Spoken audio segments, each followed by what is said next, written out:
আজকে তুমি মদ খেয়ে ঢুকেছো? আজকে কি ছিল? কার জন্মদিন ছিল? আজকে তুমি মদ খেয়ে ঢুকেছো? আরে তুমি আমার কথাটা শুনবে তো আগে, তারপর কিছু বলবে। আগে কথাটা তো শোনো আমার। তোমার কথা আমি কিছু শুনতে চাই না। তুমি আমার কোনো কথা শুনবে না তো? ঠিক আছে, তাহলে আমি ক্যান্সেল করেই দিই। দাঁড়াও, এক্ষুনি ফোন করছি। কি ক্যান্সেল করো তুমি? কি ক্যান্সেল করবো দাঁড়াও দেখাচ্ছি। কি ক্যান্সেল করো বলো?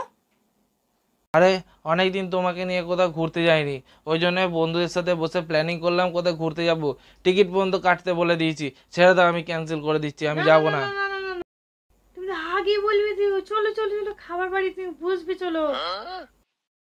এক কাজ করবে, কালকেও বন্ধুর সাথে বসে পুরো কথাটা শিওর করে না। তাই? তাহলে তো ভালোই হবে। ঠিক আছে, কালকে আমি পুরো ফাইনাল করে নেবো।